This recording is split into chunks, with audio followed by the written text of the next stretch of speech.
Par rapport à la naissance du premier Olivier Marlins, en fait, on avait un objectif, pouvoir montrer un film au public. Jusque-là, on avait fait des films dans un cadre familial. Certaines personnes ne voulaient pas être montrées publiquement. Puis la qualité des images, la qualité des plans, c'était moins élaboré.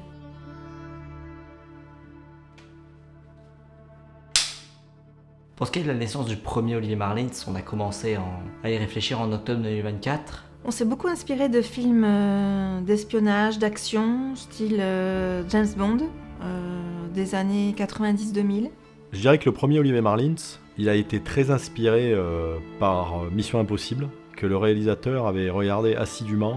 Il voulait reprendre des codes, des courses-poursuites avec les lunettes connectées, et surtout aussi varier les lieux, faire le meilleur film qu'il avait jamais fait. Tout ça, ça a généré ce petit challenge pour dire ok, on y va et on donne le meilleur dans tous ces domaines-là pour tenter de bâtir un petit court-métrage sympa dans le domaine de l'espionnage et de l'action. J'avais été contactée pour jouer Elisa Johnson. Bon, au début, j'étais un petit peu inquiète parce que je n'ai jamais été comédienne. Voilà, donc je me suis dit que certainement ça ne serait pas au top. Voilà, mais après, finalement, je me suis prise au jeu et j'ai trouvé ça intéressant, vraiment. Le premier Olivier Marlins était conçu comme un film qui pouvait très bien fonctionner tout seul et on n'avait pas forcément envisagé de suite, mais on nous l'a réclamé. Pour participer à ce deuxième film, ma première question, ça a été qu'est-ce qu'on va y faire ? J'avais compris dans le premier, vers la fin du premier déjà, qu'il faudrait aller dans différents lieux. Et ça a été ma question suivante, c'est où est-ce qu'on va tourner ? Parce que vous imaginez bien qu'au niveau logistique, il faut s'organiser. Il y a les périodes, il y a aussi différents acteurs qui vont intervenir. Comment on va arriver à les mobiliser ? On avait envie, quand on a commencé à parler de ce film, de faire voyager un petit peu plus le spectateur, d'aller dans plus de décors, plus de rebondissements, déjà une intrigue peut-être un peu plus dense. C'était notre but principal et c'est d'ailleurs mon but à n'importe quel film que je fais, c'est qu'à la fin, quand le spectateur il finit de regarder le court-métrage, il a l'impression d'avoir vécu une vraie aventure, il a suivi le héros dans sa quête, dans tout un tas d'événements et c'est ma ligne directrice pour tout ce que je produis. Quand on m'a proposé un deuxième opus, j'étais très enthousiaste puisque j'avais bien aimé le résultat du premier. Je trouvais que ça donnait bien, donc je me suis dit pourquoi pas. L'ambition pour ce deuxième film, c'était évidemment faire mieux que le premier, tourner dans encore plus de décors différents, peut-être rendre un peu plus complexe l'intrigue, tout en faisant aussi intervenir plus de personnes, plus d'acteurs, et arriver à un court-métrage quand même un peu plus long que le premier. Alors pour préparer un tournage comme ça, c'est jamais très simple, mais pour le coup ici, ça l'a été un petit peu plus. Donc notamment au niveau des accessoires, là pour le coup on s'est équipé. Donc l'absence de moyens est jamais vraiment un problème parce que c'est beaucoup de réals qui disent quand vous écrivez une histoire, il faut toujours avoir en tête son budget. Parce que vous pouvez bien évidemment pas réaliser un film d'action exceptionnel si vous n'avez pas le budget qui va avec. Donc ici on écrit en sachant très bien ce qui va être possible de faire.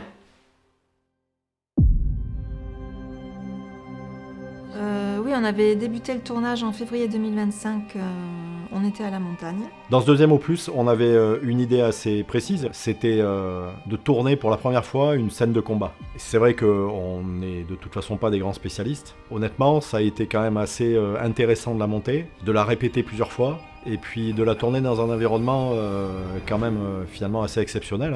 Il faut savoir qu'on est allé tourner au pont d'Espagne, où il y avait quand même encore beaucoup de neige. Donc ces premiers jours de tournage dans la montagne, ils ont été assez éprouvants globalement parce qu'on a tourné une première fois la scène de combat et que malheureusement en rentrant, on a regardé les rushs, etc. C'était pas satisfaisant. Donc 2 jours après, on y est retourné et on a tout refait.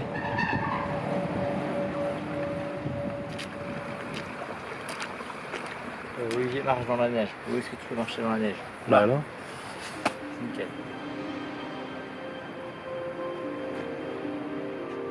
La scène de combat était très chorégraphiée et finalement on a retenu à la fois des scènes du premier jour et d'autres du deuxième jour.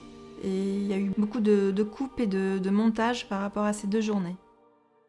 La production de ce Olivier Marlins, ça a été compliqué, mine de rien, on a eu des problèmes, notamment le fait qu'après avoir fait à peu près un quart du tournage du premier scénario que j'avais fait en janvier, j'ai globalement tout arrêté. Tout arrêté parce que je trouvais que la qualité n'était pas satisfaisante. On avait tourné donc les scènes de la montagne, des scènes à Bayonne, avec, c'est ça en réalité, un quart voire un tiers du film final Et finalement, ça m'a pas plu parce que j'ai trouvé que niveau image, niveau son, niveau de l'histoire, ça a formé une boucle en fait ce deuxième opus à l'origine. C'était une boucle fermée où on commençait le film avec une situation et on la finissait avec la même situation si vous voulez. Donc un film, il faut que ça ait un début et une fin. Et là, comme c'était sur base de flashback, il y avait un début et la fin c'était la même situation que le début. Donc ça fonctionne pas, il n'y a pas d'évolution. Donc j'ai tout arrêté pendant 2 mois avant de réécrire. Rémi a eu le courage quelque part de tout remettre à plat et il a réécrit un grand nombre de scènes pour ce deuxième opus en faisant fi aussi de quand même quelques scènes qui avaient déjà été tournées, mais il a su reprendre le projet. Finalement, on a gardé que les scènes de la montagne parce qu'on a pu les réutiliser malgré tout avec pas mal de cuts. Et je pense que ça a été un moment important de remise en cause pour lui, mais aussi pour les acteurs qui avaient déjà tourné et pris beaucoup de temps pour y aller. Mais c'est bien, moi avec le recul, je ne regrette pas du tout d'avoir quelque part recommencé une bonne partie du film, parce que le résultat final est tout simplement étonnant, quoi. Alors, le choix de tourner sur cette île, ça a été assez évident en fait, parce que, encore une fois, comme je l'ai dit précédemment, l'idée était quand même d'avoir des lieux de tournage assez différents. L'idée de tourner sur une île était quand même assez attrayant, et on profitait aussi de la présence des acteurs au même moment sur cette île-là. Dans le film, on fait croire que cette île c'est la Corse. C'est intéressant, c'est une technique qui est très commune, qu'on avait déjà utilisée dans le premier. Un simple plan d'exposition, que ce soit au drone ou pas, et puis après vous tournez ailleurs, vous avez l'impression d'être sur le lieu. Ici, cette île est en Méditerranée, avec un climat qui se rapproche du climat qu'on peut avoir en Corse. Donc c'était pas dérangeant de tourner là-bas et de faire croire aux spectateurs qu'on était en Corse. Tourner sur une île, c'est aussi donner une autre dimension au film. C'est-à-dire qu'on quitte l'espace urbain, dont on a tous un peu l'habitude, et on se retrouve quelque part un peu dans un lieu tout autre, avec des grands espaces, avec la mer autour. Et c'est vrai que ça apporte une autre dimension au film, et ça donne l'impression quand même aux spectateurs de voyager encore un peu plus, et de se retrouver encore dans des conditions différentes, et d'apprécier les personnages dans un environnement totalement différent de ce dans quoi ils évoluaient avant, quoi. Alors qu'est-ce que ça apporte au film de tourner là-bas ? Simplement d'autres décors. Et je l'ai déjà dit, le but d'Olivier Marlin, c'est de faire voyager le spectateur, qu'il aille dans des endroits peut-être où il n'a jamais été, et s'il y a été, de le montrer sous un autre angle, peut-être plus spectaculaire, plus intéressant. Et le but, c'est qu'il ressorte de, entre guillemets, sa séance, c'est pas au cinéma, d'accord, mais qu'il ressorte de son visionnage avec l'impression d'avoir vécu une super aventure. Cette île, comme le choix d'aller à Bordeaux, à Toulouse ou même ailleurs, c'est toujours pour faire voyager le spectateur.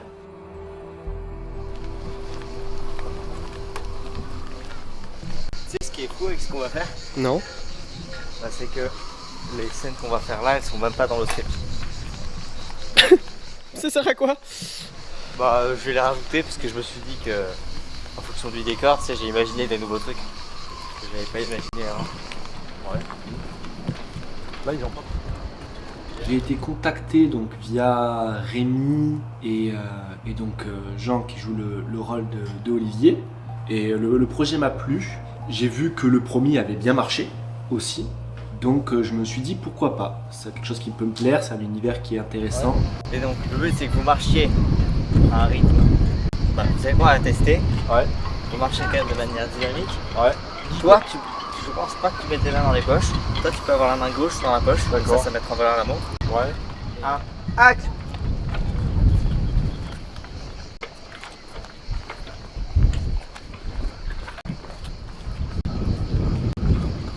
Ok. 3.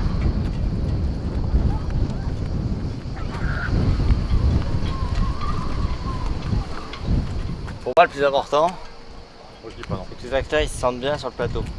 Ouais. Ils sont pas du tout persécutés en plus, donc. Voilà, C'est ça qui est bien. Et ça, c'est chouette. Ouais. Aïe. Tu joues bien, d'accord ? Tu pars quand on te le dit. D'un point de vue logistique, tourner sur ce genre de décor un petit peu éloigné, c'est pas facile parce qu'il faut prendre seulement le matos dont on a besoin. J'ai tendance, comme beaucoup, à prendre beaucoup trop de matos pour finalement en utiliser que la moitié ou même beaucoup moins. Ici, je pense qu'on a emmené le nécessaire. Il y avait une scène d'intérieur à faire, donc on a pris bien évidemment de l'éclairage.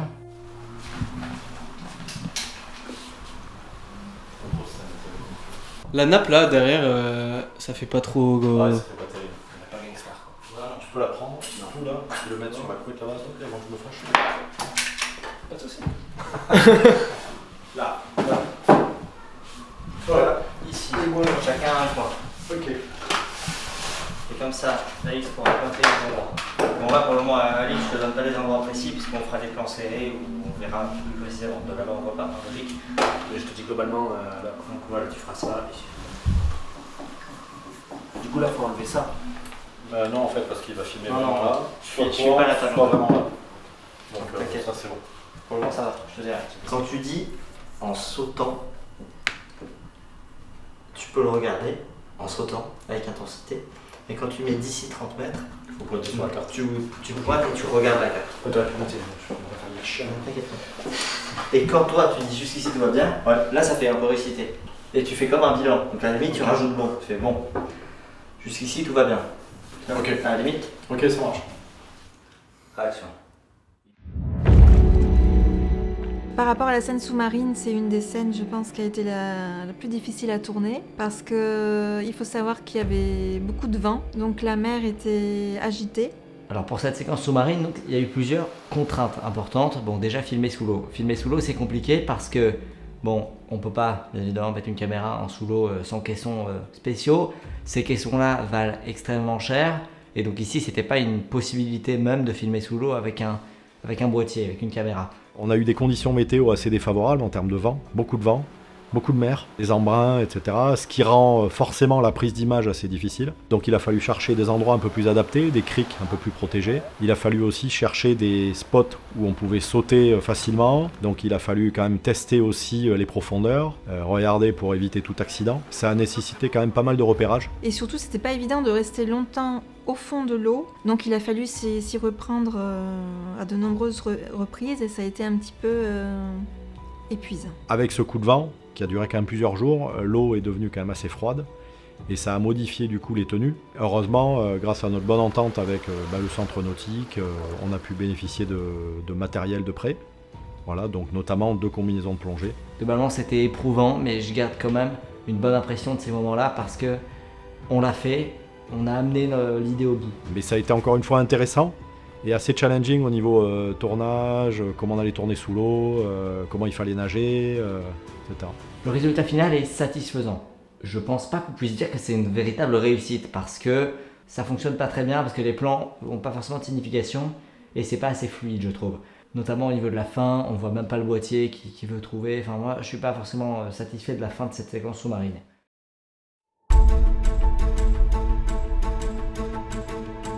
Tourner à Bordeaux, au final, nous a paru assez évident après le premier opus d'Olivier Marlins. Quand Olivier arrive à Bordeaux dans celui-là, d'ailleurs, il arrive devant le Grand Théâtre, c'est un petit peu un parallèle entre les deux.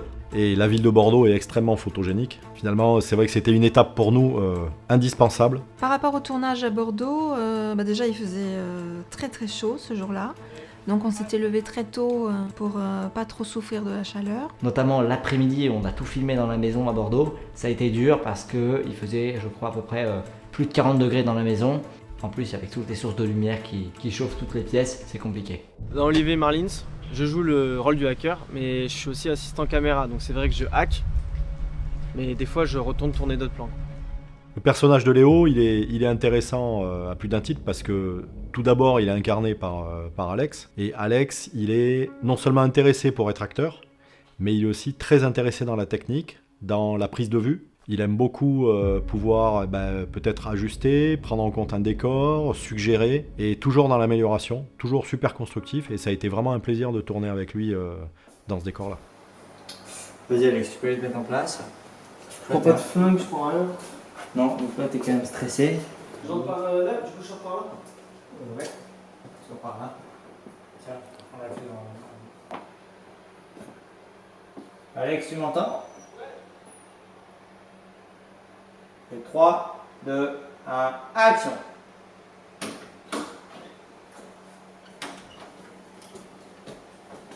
Ok, c'est bon. Et action!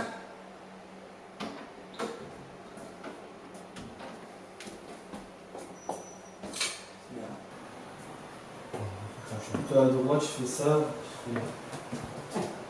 Ouais, ça. Il n'y a pas d'ordi, On le mettra après. 3, 2, 1, action. Ok, coupé. Alors, fois. Allez. Et action. Ok. Et là, je commence à faire du breakdance. Ouais, c'est cool ça, ouais. Stylé. Ça peut super aller dans le film ça. En vrai, non mais il n'y a pas d'ordi, je fais putain. Comme ça. Comme ça. Du coup, je le mets en plongée comme à la fin. Là, je le mets quand même dans la croix aussi au début. Tu vois, Ouais. comme ça. Oui. Clac. Tac, moi je vais là. Vas-y.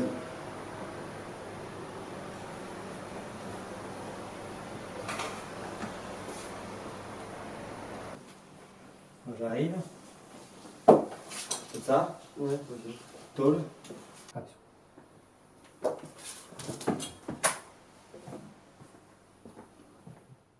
Ce qui peut ressortir de cette étape de la production, c'est donc qu'il y a tout ce montage alterné entre Olivier, Léo, le revenant au niveau de la maison, qui a été en fait sur le tournage. Moi je me suis dit, j'étais hyper déçu quand on a terminé ce tournage ce jour-là, parce qu'il avait fait chaud, j'arrivais pas à diriger, j'étais pas dedans.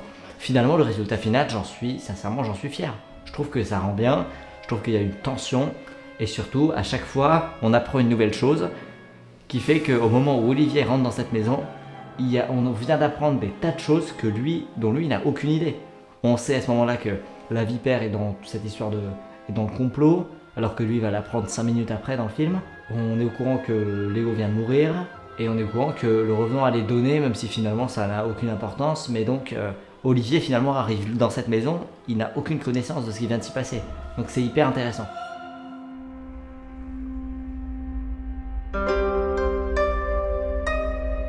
Ce qu'il y a d'intéressant aussi dans ce deuxième opus d'Olivier Marlins, et je pense que ceux qui ont bien visionné le premier et regardé le second après, ils ont dû noter aussi un vrai travail sur la lumière. Du point de vue de la photographie sur ce film, j'avais un but qui était assez précis. Globalement, j'avais envie d'un éclairage plus sombre, d'un film également plus travaillé. Je pense que au niveau de la photographie, de toute façon, ça se voit. La lumière est meilleure que sur le premier ou sur les autres productions. Ici, on a utilisé pour la première fois sur un métrage aussi long un système de travelling avec des rails. Ça nous a permis de faire pas mal de plans un petit peu plus développés avec des mouvements un peu plus intéressants.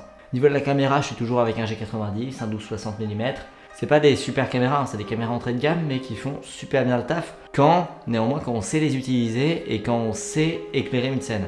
Je prétends pas être un très bon directeur photo, parce que je pense que le film regorge d'erreurs de photographie qui sont globalement assez visibles. Néanmoins, je pense que on a réussi à faire quelque chose qui est bon pour le matériel qu'on avait à disposition. Je suis pas sûr qu'on aurait pu faire beaucoup mieux. Dans ce deuxième opus, au niveau du travail des personnages, ça a été intéressant de voir qu'il y a un côté un peu plus sombre qui a été travaillé. Vous le voyez dès la première scène, où on est tous les deux dans la pénombre, avec un vrai travail de lumière, ça ne vous aura pas échappé.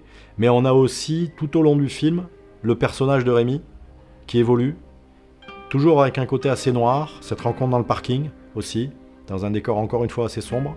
On sent vraiment une menace planer tout au long du film.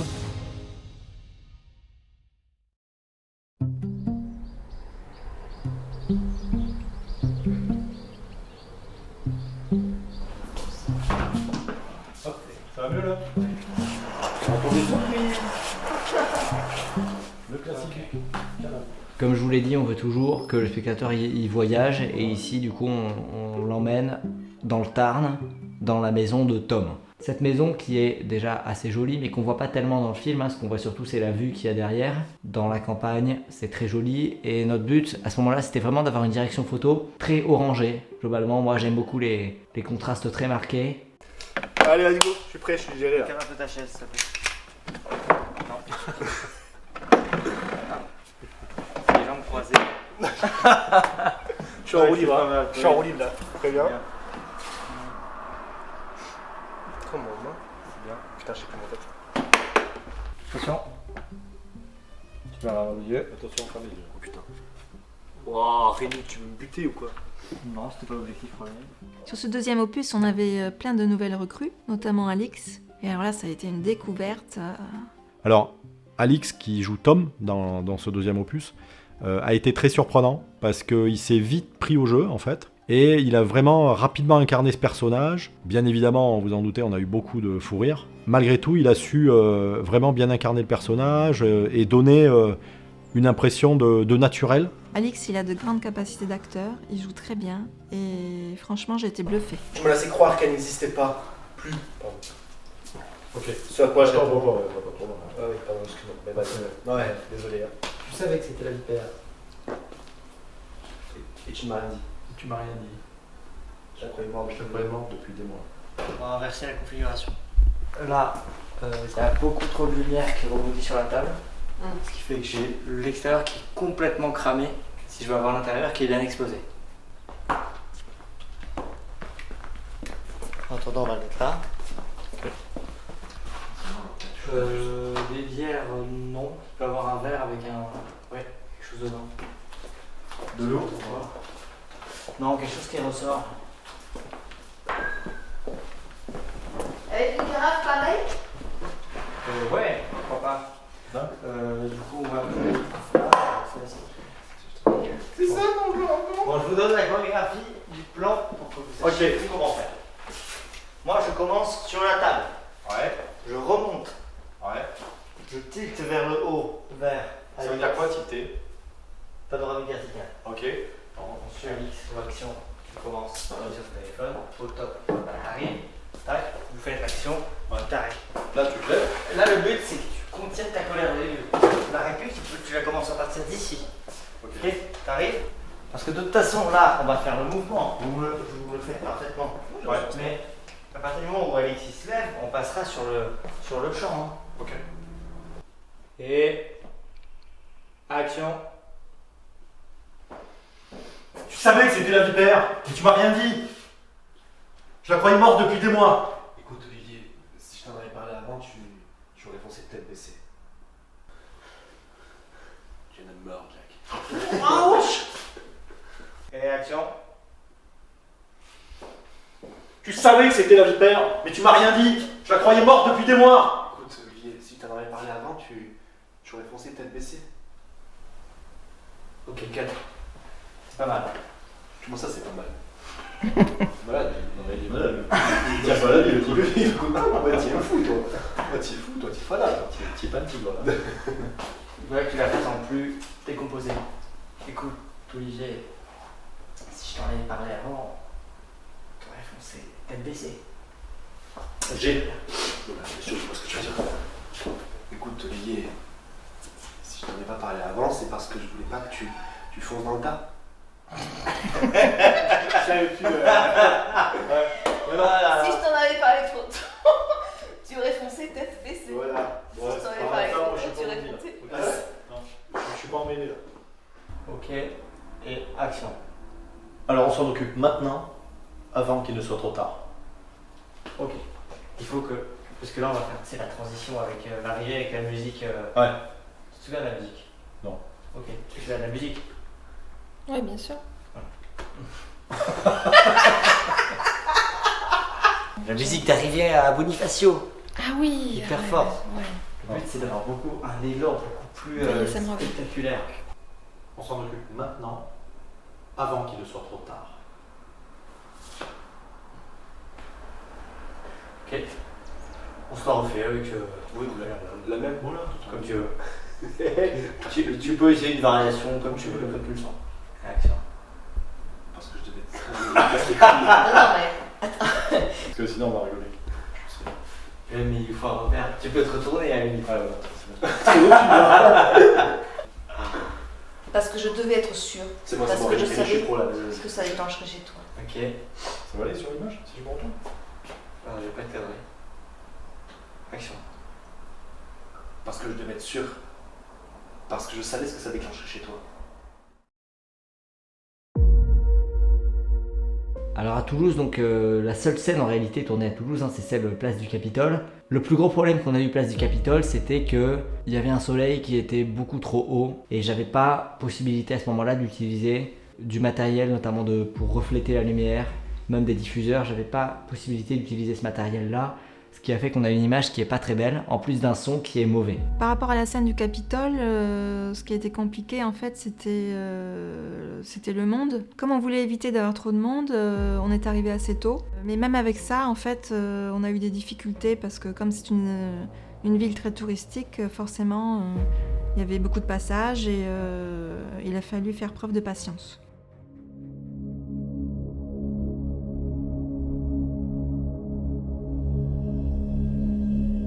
La musique, c'est un côté très important pour Rémi. Ça apporte beaucoup de choses au film. Rémi sélectionne toujours les musiques avant de tourner les scènes, et même déjà au moment de l'écriture. Donc quand on tourne, il a une vision très précise de la musique qu'il va mettre sur la scène. Il arrive à quelque part visualiser les scènes à travers la musique qu'il met en place sur les différentes séquences, avant même de les avoir tournées. Quand il arrive sur place, de temps en temps, il écoute d'abord la musique et ensuite il nous dit voilà, vous allez faire ça, vous allez réaliser telle séquence, on va faire telle prise sur telle musique. Lui met tout ça quelque part en musique lui-même, parce que mentalement, il a déjà tout dans la tête. Depuis la photo, le cadre qu'il veut avoir, l'action et la musique derrière qui va pouvoir soutenir toute cette scène à venir. Et le très bon exemple, c'est vraiment l'arrivée en Corse, où on voit la musique qui amène la scène et qui est vraiment qui introduit extrêmement bien cette séquence sur l'île.